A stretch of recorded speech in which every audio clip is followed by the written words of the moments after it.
क्या कहते हैं गोस्वामी जी कि मुद मंगल में संत समाजू, जिमि जग जंगम तीरथ राजू। ये आनंद को और कल्याण को देने वाले संत समाज रूपी तीर्थराज प्रयाग इस संसार में सब जगह सबको सुलभ है। तो देवर्षि नारद जी ने कहा बच्चा कहो राम, वाल्मीकि जी ने कहा अच्छा भगवान। जय श्री कृष्ण। आप सभी भक्तों को पंडित श्री लल्लन पांडे का जय श्री राम, जय श्री कृष्ण। गोस्वामी जी श्री रामचरितमानस के सत्संग वर्णन में लिखते हैं आगे, मुद मंगल में संत समाजू, जिमि जग जंगम तीरथ राजू। राम भक्ति जह सुर सरी धारा, असर सई ब्रह्म विचार प्रचारा। क्या कहते हैं गोस्वामी जी कि मुद मंगल में संत समाजू, जिमि जग जंगम तीरथ राजू। ये आनंद को और कल्याण को देने वाले संत समाज रूपी तीर्थराज प्रयाग इस संसार में सब जगह सबको सुलभ है। अर्थात संत महात्मा चलते फिरते तीर्थराज प्रयाग हैं जो हर जगह सबको सुलभ है। इनकी सेवा करें और तब ये आपको ज्ञान का उपदेश देंगे, कल्याण करेंगे।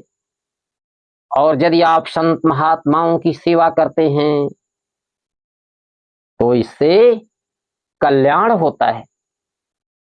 आइए उदाहरण से समझते हैं। सुनते हैं महर्षि वाल्मीकि जी पहले डकैत थे। एक बार देवर्षि नारद जी उसी रास्ते जा रहे थे।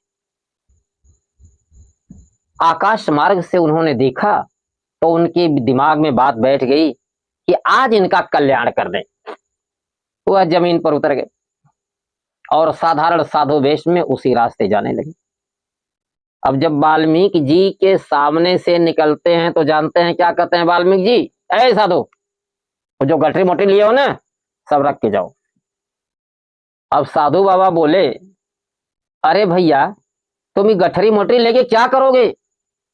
तो वाल्मीकि जी ने कहा महामूर्ख है, तुम्हें पता नहीं मेरे घर है, परिवार है, पत्नी है, बच्चे हैं, अरे वो सब खाएंगे पिएंगे। तो देवर्षि नारद जी ने कहा कि ठीक है भैया ले लो, लेकिन एक बात बताओ कि जो तुम लूट कर ले जा रहे हो इसे तो तुम्हारे पूरे घर परिवार वाले खाएंगे पिएंगे, लेकिन जो तुम पाप कर रहे हो इसे सब लोग मिलकर भोगेंगे या तुम अकेले भोगोगे? तब वाल्मीकि जी का माथा ठनका। इन्होंने कहा भाई ये तो नहीं पता। तब देवर्षि नारद जी बोले कि अच्छा एक काम करो, तुम मेरा ये सारा सामान ले लो और मुझे इस पेड़ में खूब बढ़िया से बांध दो और मैं यहीं पड़ा रहूंगा। तुम घर जाओ और पूछ करके आओ, जब तुम मुझे बताओगे तब मेरा बंधन खोलना, तब मैं जाऊंगा। बात हुआ अच्छा। वाल्मीकि जी के दिमाग में बात बैठ गई। उन्होंने इनका गठरे मोटरे सब सामान लेकर के अपना जो बनाए थे वहां, अरे भाई कोई सेट बनाए रहे होंगे कि लूट पाट के रखेंगे, उसमें रख दिए, ताला बंद कर दिए और साधु बाबा को उसी पेड़ में खूब बढ़िया से रच के बांधे ताकि छूटने न पाए और बांध करके दौड़ते हुए घर पहुंचे। उनके दिमाग में दो दो जिज्ञासा थी। पहली बात तो देर होगी तो कुछ और यात्री निकल जाएंगे, ये भी घाटा होगा। और दूसरी बात कि उनको जानना था कि इस पपवा सब भोगेंगे कि नहीं भोगेंगे। घर पहुंचे। जैसे ही दरवाजे पर पहुंचते हैं तो द्वार में जो है माता पिता और कई लोग मिल गए। उन्होंने पूछा ये बात बताइए कि जो मैं लूट लाट के लाता हूं इसको तो आप सभी लोग खाते हैं, जो पाप करता हूं इसे कौन भोगेगा? आप लोग भी भोगेंगे ना? तो उनके माता ने, बाप ने, चाचा ने, जो भी लोग वहां थे सब लोगों ने कहा कि भैया हम क्यों भोगे, पाप करो तुम, भोगे हम। अरे तो जो पाप करता है सो भोगे। तो वाल्मीकि जी ने कहा कि तो फिर खाते क्यों हो? कहा इसलिए कि तुम्हारा कमाने का काम है, हमने तुमको पाला पोसा बड़ा किया, अब तुम कमाने लायक हुए। इतने दिनों तक हम कमाए, जब हम कमाने लायक थे तो हम कमाए, अब हम बूढ़े हुए, अब तुम कमाने लायक हुए तो तुम कमाओ। तो तुम क्यों पाप करते हो? तुम अच्छे से कमाओ। हम लोगों ने तो लूट लाट नहीं किया, हम लोग तो मेहनत से कमाए, अच्छे काम से कमाए, कोई पाप नहीं हुआ। तुम भी ठीक ढंग से कमाओ, बढ़िया से कमाओ, पाप नहीं होगा। अब तुम्हारा काम है पाप करना, अरे तुम्हारा काम है कमाना।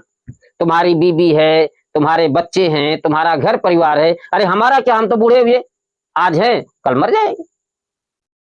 अगर हम तुम्हारा नहीं भी खाएं तो तुम्हारी बीबी है, बच्चे हैं, परिवार है, तुम हो, तुम क्या खाओगे? तुम्हें कमाना तो पड़ेगा ही, इसलिए तुम अच्छे ढंग से कमाओ, क्यों पाप करते हो?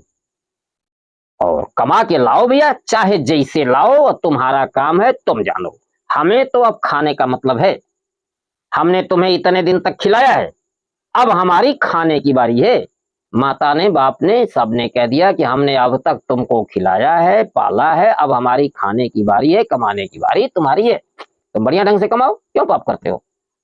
तो द्वारे दरवाजे पर तो भैया वाल्मीकि जी को टकासा जवाब मिल गया। अब ये घर के अंदर गए, पत्नी से पूछते हैं कि सुनो, मैं जो लूट करके लाता हूं उसमें तो तुम खाती हो, जो पाप होता है उसे भी भोगोगी? पत्नी ने कहा मैं क्यों भोगूं, अरे मैं अकेले थोड़े खाती हूँ, बच्चे भी खाते हैं, माता पिता भी खाते हैं, सभी लोग खाते हैं, और खिलाना तुम्हारा काम है।